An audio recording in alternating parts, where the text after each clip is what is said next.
혹시 청년 분들께서 교회에서 나눔을 하시거나 말씀을 들으실 때 저는 믿음이 작아서라고 말을 해보신 적도 있으실 수도 있고, 아니면 와, 너 정말 믿음이 크다라는 말을 들어보신 적도 있으실 것 같은데요.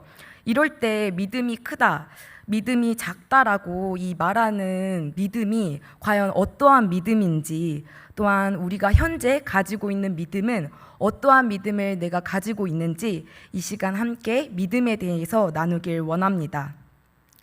오늘 본문 말씀을 보기 전에 이 본문의 배경을 먼저 살펴보도록 하겠습니다. 마태복음 17장 1절에서 2절입니다. 엿새 후에 예수께서 베드로와 야고보와 그 형제 요한을 데리시고 따로 높은 산에 올라가셨더니 그들 앞에서 변형되사 그 얼굴이 해같이 빛나며 옷이 빛과 같이 휘어졌더라. 예수님께서 베드로와 야고보와 그 형제 요한을 데리고 산에 올라가셨습니다. 그들 앞에서 나중에 부활하셨을 때의 모습인 영광의 모습을 보여주십니다. 따로 산에서 몇몇의 제자들과 시간을 보내시고 다시 남아있는 제자들이 있는 곳으로 내려가셨습니다. 산에서 내려가 보니 제자들만 있는 것이 아니라 큰 무리가 모여 있었습니다. 그 무리 중에서 한 아버지가 등장합니다. 오늘 본문 말씀 14절에서 15절 말씀입니다. 그들이 무리에게 이르매 한 사람이 예수께 와서 꿇어 엎드려 이르되 주여 내 아들을 불쌍히 여기소서. 그가 간질로 심히 고생하여 자주 불에도 넘어지며 물에도 넘어지는지라. 이 아버지에게는 하나뿐인 아들이 있었습니다. 그런데 그 아들이 간질로 인해서 고통을 받고 있었습니다.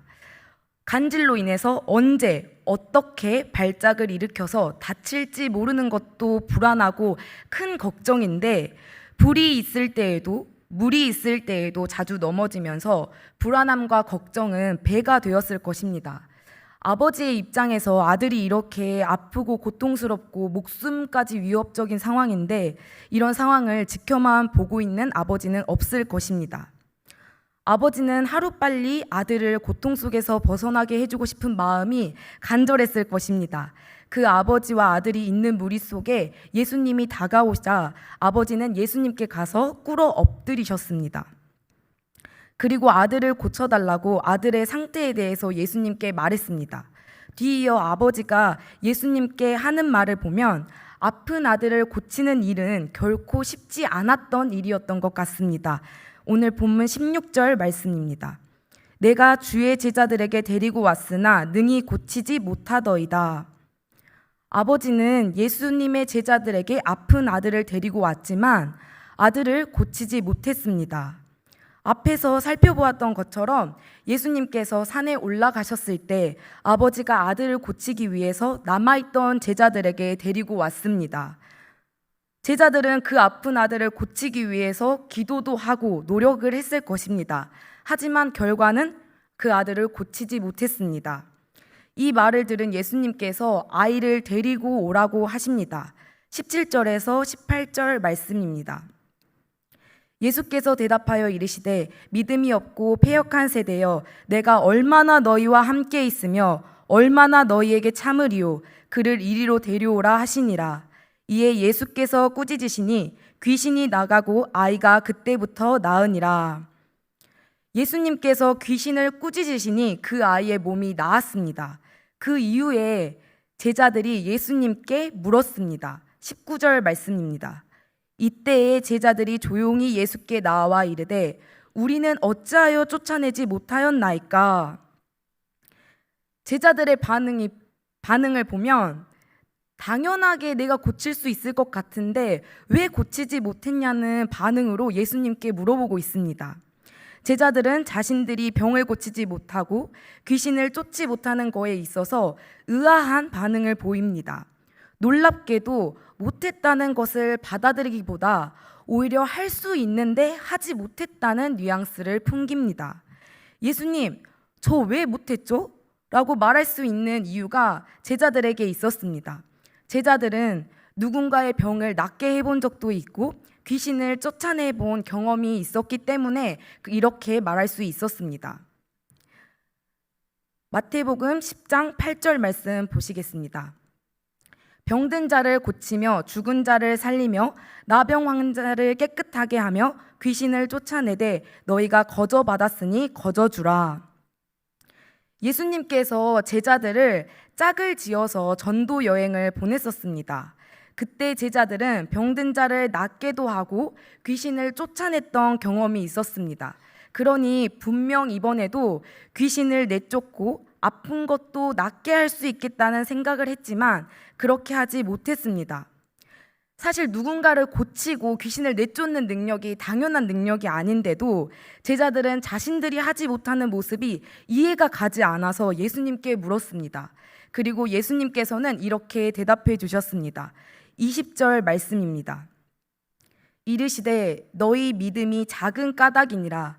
진실로 너희에게 이르노니 만일 너희에게 믿음이 겨자씨 한 알만큼만 있어도 이 산을 명하여 여기서 저기로 옮겨지리라 하면 옮겨질 것이요 또 너희가 못할 것이 없으리라. 여기에서 믿음이 작다라는 말은 제자들에게 어떤 믿음이 작았다고 말씀하시는 걸까요? 고칠 수 있다는 확신과 믿음이 작았기에 고치지 못했을까요? 제자들은 믿음의 대상이 바뀌었습니다. 자신들의 경험에 의해서 자신들이 고칠 수 있었다는 믿음이 있었기 때문에 아무런 능력이 나올 수 없었습니다. 지난날에 제자들은 귀신을 쫓고 고쳐주는 자신들이 성공했던 경험을 믿었습니다. 그랬기 때문에 예수님께 너무나도 자연스럽게 어찌하여 쫓아내지 못했나요? 라고 예수님께 물었습니다. 능력의 원천이신 하나님을 바라보고 하나님을 의지해야 하는데 그렇지 못했습니다. 성공한 나의 모습에서 나의 힘으로 나의 능력으로 한 것 같다는 생각이 들어오는 순간 제자들은 하나님을 놓쳐버렸습니다. 사람에게는 능력이 없습니다. 내가 한 것 같아 보이지만 내 힘으로 한 것이 아닙니다. 하나님께서 힘 주시고 능력을 주시고 도와주셨기에 할 수 있었습니다. 이 사실을 놓쳐버린 제자들에게 믿음이 없고 패역한 세대여 내가 얼마나 너희와 함께 있으며 얼마나 너희에게 참으리요라고 예수님은 꾸짖듯이 말씀하셨습니다. 제자들뿐만 아니라 오늘날 우리에게도 걸리는 말씀입니다. 나도 모르는 사이에 내 힘으로 내 노력으로 모든 것을 이루어가고 있다는 생각에 하나님이 아닌 나 자신을 믿고 있을 수 있습니다. 정말 작은 거 하나라도 하나님께서 하셨다는 믿음이 있어야 합니다. 성공했던 경험, 나의 능력, 다른 그 어떠한 것보다도 하나님을 믿는 믿음이 우리 안에 있어야 합니다. 나는 아무것도 하지 않고 하나님을 믿는 믿음으로 다 맡기면 되겠다라는 말이 아닙니다. 하나님께서는 우리에게 한 사람 한 사람에게 주신 재능과 지혜를 열심히 나가고 가꾸어가는 삶을 살아야 합니다. 여기에서 나의 노력으로 열심으로 인해서 하나님을 잊고 하나님을 의지하지 못한다면 안 된다는 것입니다. 정말 이게 한 끗 차이입니다. 열심으로 인해 우리를 이끌어 주시고 우리의 모든 힘과 능력 대신 하나님을 놓쳐버린다면 우리의 인생은 길을 잃고 헤매는 인생으로 바뀔 수 있습니다. 하나님 없이는 우리 인생에서 어떠한 것도 자신할 수 있는 게 단 하나도 없습니다.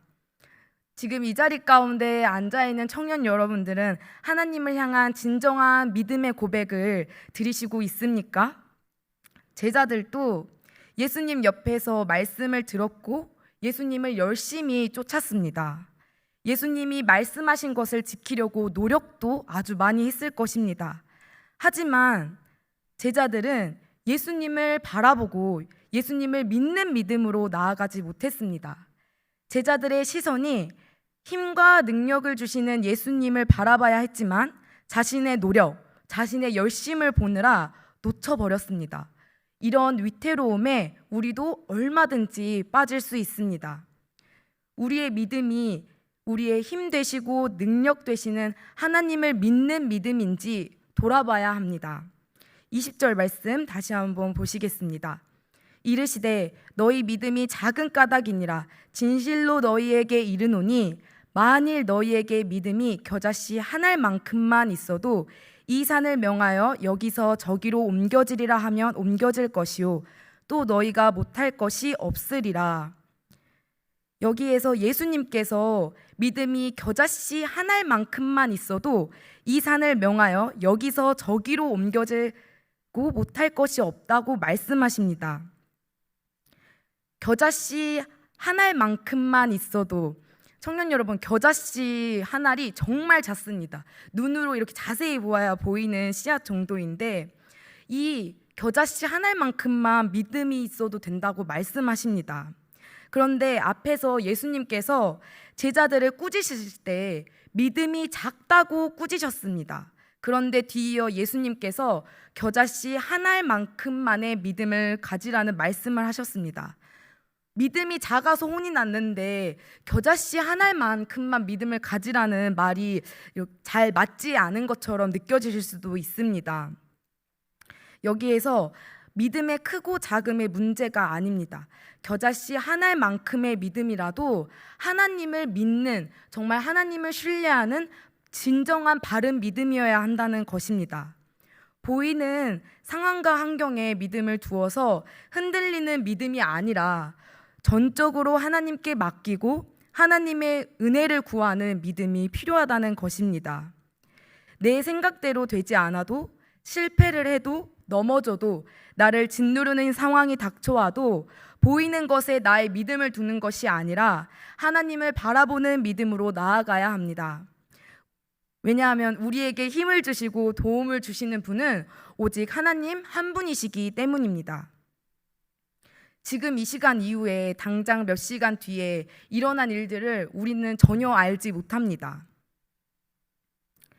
알 수가 없습니다. 인생을 아무리 멋지게 계획해도 계획한 그대로 흘러가는 것은 쉽지가 않습니다.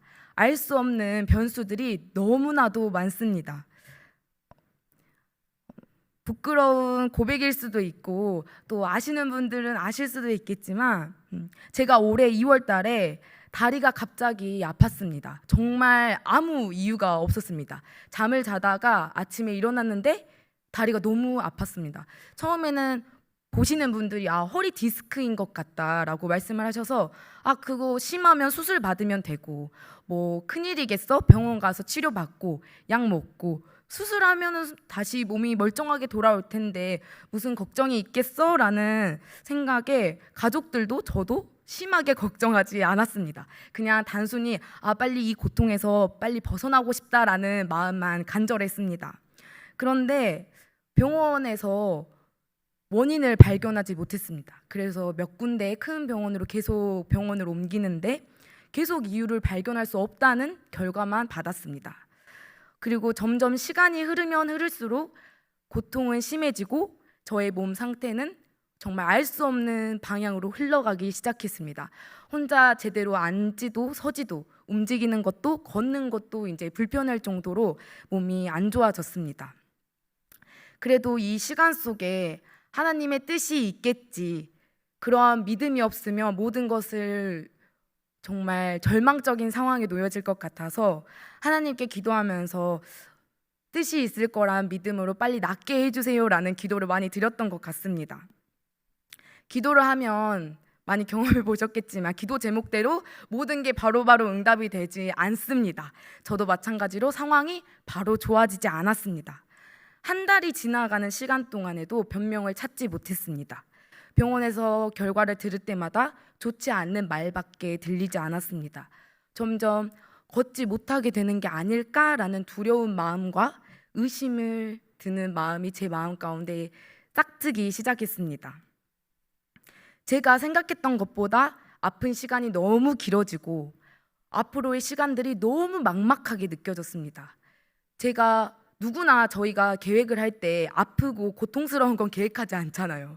그런데 정말 의도치 않게 길어지고 이 시간을 어떻게 버텨야 될지 아무것도 모르다 보니까 저의 삶이 망가지는 느낌밖에 들지 않았습니다. 하나님께 기도를 해도 예전처럼 다시 다닐 수 있을 거라는 기대와 희망조차도 점점 사그러져 갔습니다.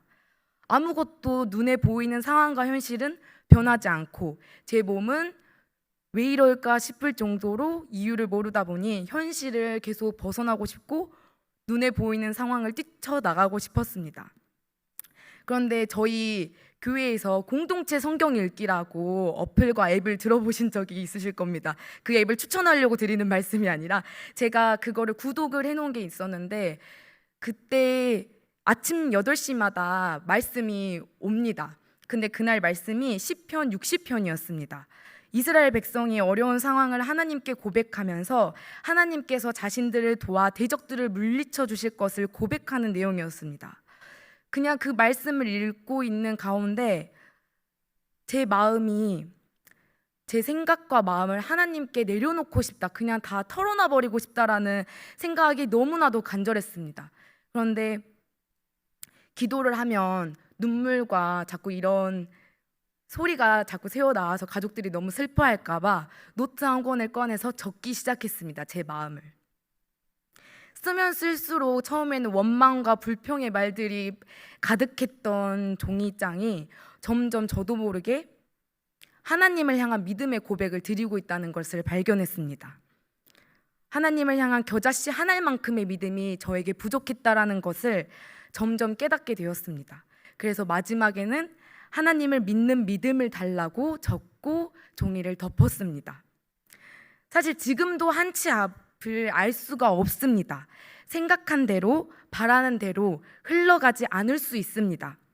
하지만 하나님을 믿는 믿음을 구하고 하나님을 바라보려고 노력을 하자 상황은 똑같았지만 걱정, 근심하던 마음은 내려놓고 사라지게 되었습니다. 지금도 기도할 때에 하나님을 믿는 믿음을 달라고 기도하고 있습니다. 한 가지는 확실합니다. 지금도 하나님을 믿는 믿음으로 하나님께 나아갈 때 힘을 주시고 도움을 주십니다. 우리가 아무리 가장 멋진 생각과 계획을 가지고 있다고 해도 하나님의 인도하심이 가장 완벽하고 가장 완전합니다. 지금 청년 여러분들에게도 개개인마다 눈앞에 펼쳐진 현실들이 너무 힘들고 눌리고 힘이 들어서 하나님을 바라보지 못하고 있을 수도 있습니다. 하나님께 간절히 기도하고 구했지만 무엇 하나 바뀌지 않을 수도 있습니다. 오히려 상황이 안 좋게 흘러갈 수도 있습니다. 그러할지라도 하나님을 믿는 믿음을 지킬 수 있는 믿음이 우리 가운데 있기를 간절히 소망합니다. 눈에 보이는 현실이 아니라 그 현실을 바라보는 것이 아니라 믿음의 눈을 들어 하나님을 바라보는 여기 청년 모든 여러분들이 되길 바랍니다. 상황과 환경에 이끌리지 않고 하나님을 바라봄으로 믿음을 지키기 위해서는 하나님과 많은 시간을 보내야 합니다. 사람과 사람 사이에도 시간을 함께 보내면 보낼수록 서로를 더욱 알아가고 서로를 더욱 신뢰할 수 있고 믿을 수 있는 관계로 발전하는 것처럼 하나님과 우리 사이도 마찬가지입니다. 하나님을 더욱 의지하기 위해서는 하나님과 만나는 시간을 계속해서 가지셔야 합니다. 매일매일 보내야 합니다. 그래야 하나님을 더욱더 알고 하나님께서 우리에게 주시는 생각과 마음을 알아갈 수 있습니다. 하나님은 지금도 내일도 계속해서 매일매일 우리를 기다리고 있으십니다. 나의 마음, 생각들을 가지고 하나님 앞에 나아가야 합니다.